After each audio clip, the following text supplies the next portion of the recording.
السلام علیکم ورحمۃ اللہ وبرکاتہ ناظرین و حضرات، میں ہوں آپ کے ساتھ آپ کا میزبان عبدالواجد اور آپ دیکھ رہے ہیں تسنیم ٹی وی۔ ناظرین، آج کی ہماری خاص پیشکش اسلام کیا کہتا ہے میں آپ کا استقبال کرتا ہوں۔ قدرت الہی نے مختلف انسانوں کو مختلف ذہنی اور جسمانی صلاحیتوں سے نوازا ہے۔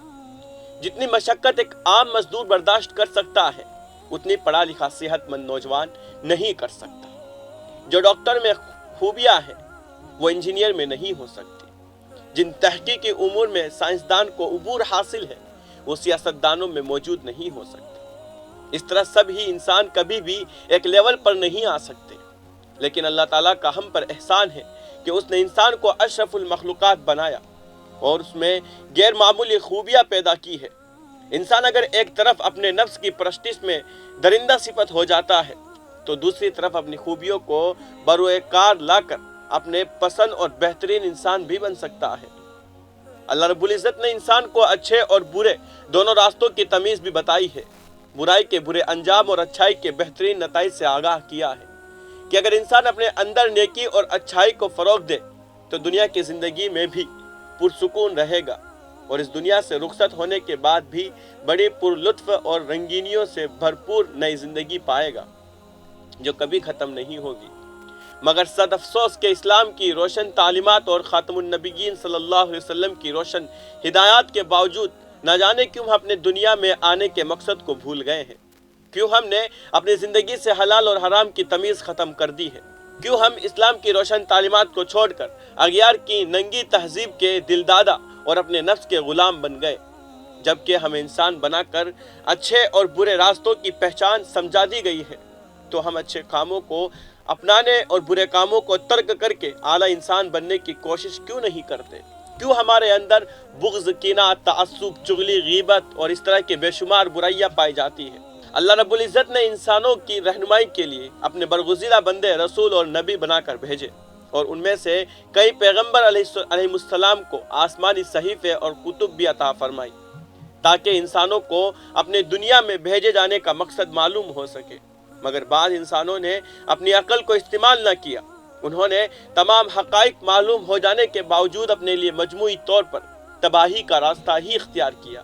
یہی وجہ ہے کہ آج برے طریقوں کو اپنانے والے اکثریت میں موجود ہے، لیکن اب کوئی پیغمبر نہیں آئے گا، لیکن ہدایت کی تمنا رکھنے والوں کے لیے انسانیت کا مکمل ضابطۂ حیات قرآن اور سنت کی صورت میں دنیا میں موجود ہے۔ نیک بننے کے لیے شرط اول ایمان ہے، اور جب تک کلمہ طیبہ پر ایمان نہیں اور جب تک آخرت کا یقین نہ ہو تو نیکی اور بھلائی کا بدلہ نہ ختم ہونے والی زندگی میں کیسے مل سکے گا؟ اس لیے غیب پر ایمان کی بہت زیادہ اہمیت ہے۔ جب روز حساب کا یقین ہوگا تب ہی انسان برائی سے بچنے اور بھلائی کو اپنانے کی کوشش کرے گا۔ انسان کتنی ہی گمراہی میں لتھڑا ہوا ہو، جس وقت اس کے ذہن میں یہ بات آ گئی کہ اب سیدھے راستے پر چلنا چاہیے اور برائی کے راستے سے بچنا چاہیے، اور پھر جب وہ سچے دل سے وہ توبہ کرتا ہے تو اللہ تعالیٰ کی رحمت اس کے شامل حال ہو جاتی ہے، اور اللہ تعالیٰ اس کے پچھلے تمام گناہوں کو معاف فرما دیتے ہیں اور اس کی ایک کامیاب زندگی کا آغاز ہو جاتا ہے جس میں دنیا میں بھی فلاح اور آخرت میں بھی کامیابی ہے۔ اسی طرح جب ایک غیر مسلم اسلامی تعلیمات کا مطالعہ کر کے دنیا میں آنے کی حقیقت کو سمجھتا ہے تو وہ ہم جیسے کمزور ایمان والوں سے زیادہ بہتر اللہ تعالیٰ کا فرمانبردار بندہ بن جاتا ہے۔ ہمیں ایمان کی قدر اس لیے بھی نہیں کہ ہم تو مسلمان کے گھر میں پیدا ہوئے، اب ہم نمازیں قائم کریں نہ کریں ہم مسلمان ہیں، جھوٹ بولے تب بھی مسلمان ہیں، رشوت لے پھر بھی ہم مسلمان، غرضے کہ ہمیں وراثت میں دین اسلام مل گیا، اب ہم اس پر جس طرح چاہے عمل کریں، یہی ہماری بھول ہے۔ اس کی بجائے ہمیں اس بات کی فکر ہونی چاہیے کہ ہم کتنا اپنے خالق کے احکامات پر عمل کرتے ہیں اور پیارے نبی حضرت محمد مصطفیٰ صلی اللہ علیہ وسلم کی کتنی اتباع کرتے ہیں۔ ہم بسنت مناتے ہیں، ہم ویلنٹائن ڈے مناتے ہیں، ہم ہیپی نیو ایئر مناتے ہیں وغیرہ وغیرہ۔ ذرا سچے دل سے اس بات پر غور کریں، ہمارا یہ عمل اللہ اور اس کے پیارے حبیب محمد صلی اللہ علیہ وسلم کو پسند آئے گا؟ دنیا کے بڑے بڑے ممالک میں غیر مسلم اپنی تہذیب سے تنگ آ کر تیزی سے دین اسلام کی طرف آ رہے ہیں اور سچے دل سے اسلام کو قبول کر رہے ہیں۔ ان لوگوں سے اسلام کی حقانیت معلوم کی جا سکتی ہے۔ ہم سب مسلمان ایک اللہ، ایک کلمہ اور ایک کتاب کی بنیاد پر ایک مضبوط امت بن سکتے ہیں۔ ضرورت اس امر کی ہے کہ ہم سب مسلمانوں کو حقیقی فلاح و کامیابی کے حصول کے لیے نفسانی خواہش، کینہ، بغض، حسد کو ترک کر کے اپنی زندگی اسلام کے روشن تعلیمات کے مطابق گزارنے کا خود سے عہد کرنا چاہیے۔ خود کو ایسا بنانا چاہیے کہ ہمارے الفاظ اور کردار سے کسی بھی انسان کی دل آزاری نہ ہو۔